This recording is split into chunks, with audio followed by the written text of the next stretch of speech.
when we were approached to build a house inside the convention center, I was thinking that's kind of crazy, but we kind of got involved with it through Tim Leister from Lyman Lumber, introduced us to the Minneapolis St. Paul magazine. Well, we committed because McDonald committed.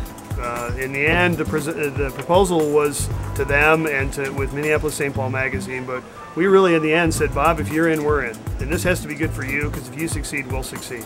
Lyman was a big player in it. They supplied the materials, talked to their suppliers, everything from the LP siding to the Anderson windows to the eye-level I-joists, shingles.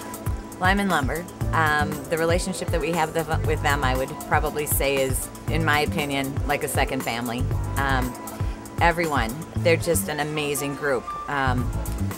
Supportive, positive, in addition to providing great service from a vendor standpoint, educating us on great products and introducing us to great products, and always keeping us on the cutting edge of what's new.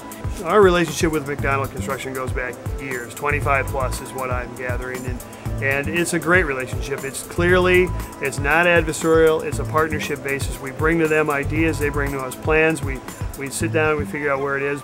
We are McDonald Construction's exclusive supplier on lumber, exclusive supplier on trim, and that's been a great thing. And I think it's a very healthy relationship. This clearly has strengthened that, because we've pushed the envelope on some things, and you know, again, it shows what we can do. If we can do this, we can pull off about anything. And you know, and I've been in situations, very difficult situations with those guys. We always find a way to work our way through it. And frankly, McDonald Construction, Lyman, ABC, you know, the nature of our industry is you kind of cover each other's butt every once in a while too, because somebody might forget to call on something, or our deliveries might be late.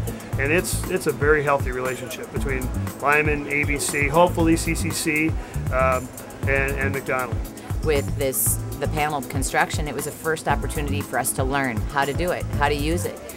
Because when we were at the National Builders Show, or the International Builders Show in Las Vegas, everything was talking about, you know, reducing waste and paneled construction. And that's one thing. I mean, here, I think what Joe told us or quoted us, the entire construction that went into the framing of this home at the warehouse was 1 cubic yard of waste.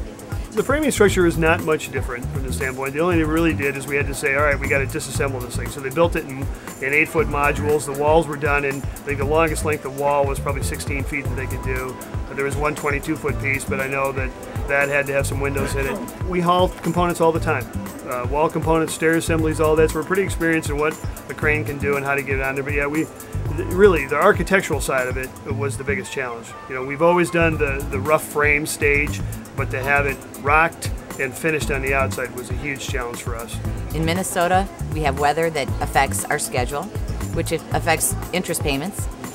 You have also moisture issues that people have to worry about.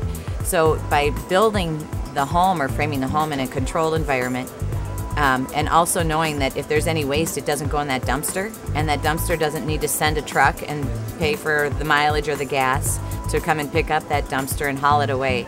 So you not only reduce your waste, you save on mileage, and then the time that was saved, because we don't have to worry about weather, was just such a phenomenal opportunity to just kind of see how it all happens, and it just made so much sense. The efficiency of the process was great, and they were very organized, thorough. I mean, to think that they delivered this home in panels I think it was 4 p.m. and had it worked through the night and installed it and had it completed by 8 a.m. Saturday morning with a smile on their face. That says a lot. One of the things that I think our industry has kind of left out in the last 10, 15 years, because we've gotten so busy, is pre-planning.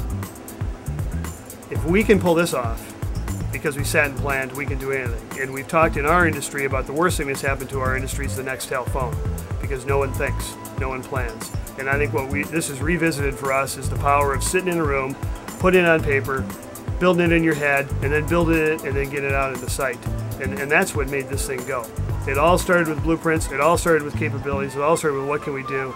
Then it all flowed very smoothly, and even to the point of when we got it here.